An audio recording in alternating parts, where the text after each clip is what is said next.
Sejarah peristiwa Rengas Dengklok terjadi tanggal 16 Agustus 1945 atau sehari sebelum proklamasi kemerdekaan Republik Indonesia. Peristiwa ini bermula pada 14 Agustus 1945 ketika Sultan Syahrir mendengar kabar dari radio bahwa Jepang menyerah tanpa syarat dari sekutu dalam Perang Asia Timur Raya. Syahrir segera menemui Soekarno dan Muhammad Hatta untuk menyampaikan kabar tersebut.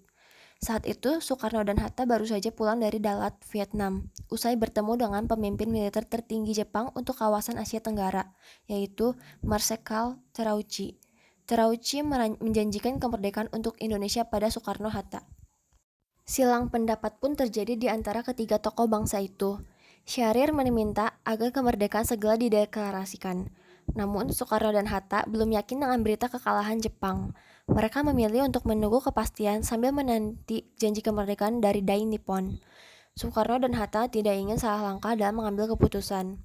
Di sisi lain, para tokoh muda mendukung gagasan Syahrir, yaitu mendesak Soekarno-Hatta untuk segera memproklamasikan kemerdekaan. Golongan muda mengadakan rapat pada 15 Agustus 1945 malam di Pegangsaan Timur, Jakarta.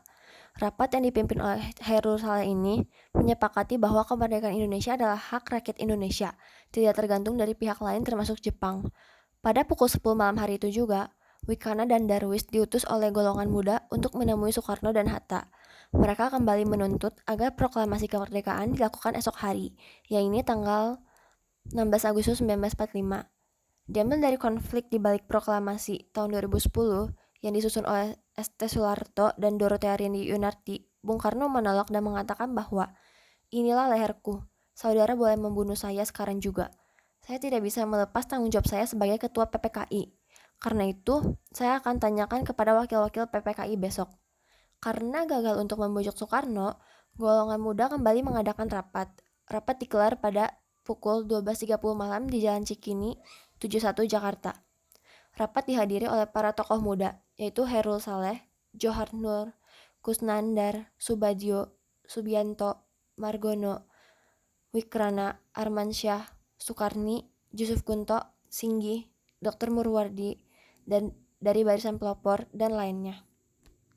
Diputuskan bahwa Soekarno dan Hatta akan diamankan keluar kota demi menjauhkan mereka dari segala pengaruh Jepang.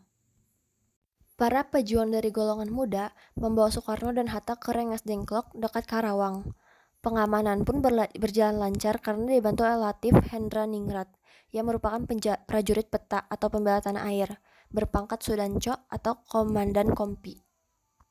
Tepat pada pukul 4.30 dini hari, tanggal 16 Agustus 1945, Soekarno bersama Fatmawati dan putra sulungnya Guntur, serta Hatta dibawa ke Rengas Dengklok, kemudian ditempatkan di rumah seorang warga keturunan Tionghoa bernama Chiao Kisong.